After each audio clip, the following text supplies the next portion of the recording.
നമസ്കാരം. കേരളത്തിൽ എംപോക്സ് രോഗബാധ സ്ഥിരീകരിച്ചു. രോഗലക്ഷണങ്ങളോടെ മലപ്പുറത്ത് ചികിത്സയിലുണ്ടായിരുന്ന വ്യക്തിക്ക് രോഗം സ്ഥിരീകരിച്ചതായി ആരോഗ്യമന്ത്രി വീണ ജോർജ് വ്യക്തമാക്കി. യുഎഇയിൽ നിന്ന് വന്ന 38 വയസ്സുകാരനാണ് എംപോക്സ് സ്ഥിരീകരിച്ചത്.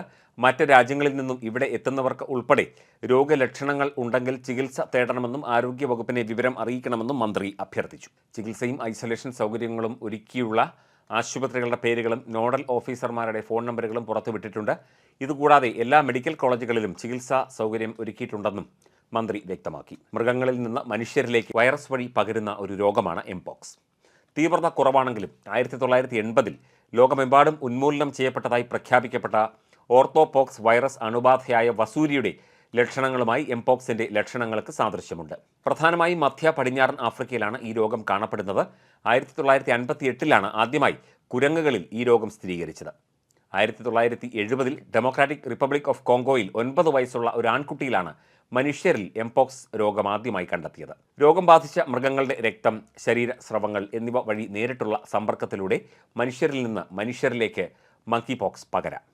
അണ്ണാൻ, എലികൾ, വിവിധയിനം കുരങ്ങുകൾ എന്നിവയുൾപ്പെടെ നിരവധി മൃഗങ്ങളിൽ എംപോക്സ് വൈറസ് അണുബാധയുടെ തെളിവുകൾ കണ്ടെത്തിയിട്ടുണ്ട്.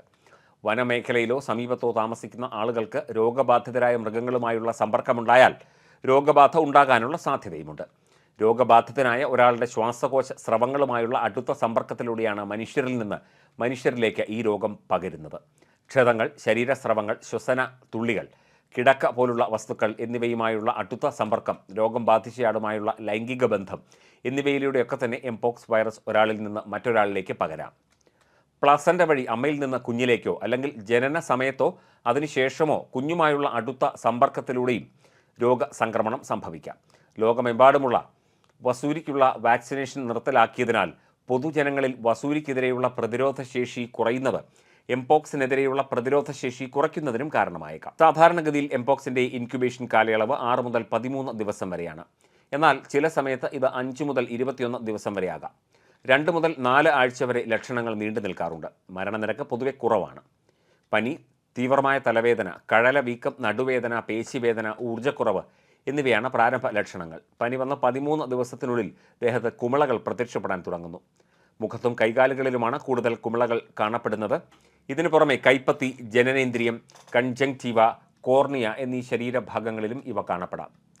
രോഗം ഗുരുതരമാകുന്നത് രോഗിയുടെ ആരോഗ്യനില, പ്രതിരോധ ശേഷി, രോഗത്തിൻ്റെ സങ്കീർണതകൾ എന്നിവയെ ആശ്രയിച്ച് ഇരിക്കുന്നു. സാധാരണയായി കുട്ടികളിലാണ് രോഗം ഗുരുതരമായി കാണപ്പെടുന്നത്.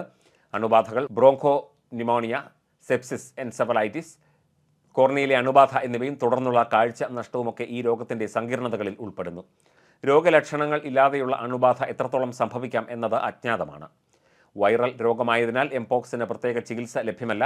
രോഗലക്ഷണങ്ങൾ ലഘൂകരിക്കുന്നതിനും രോഗം മൂലമുണ്ടാകുന്ന സങ്കീർണതകൾ കൈകാര്യം ചെയ്യുന്നതിനും ദീർഘകാല പ്രത്യാഘാതങ്ങൾ തടയുന്നതിനും എംപോക്സിൻ്റെ ലക്ഷണങ്ങൾ കണ്ടാൽ ചികിത്സ തേടേണ്ടത് അത്യാവശ്യമാണ്.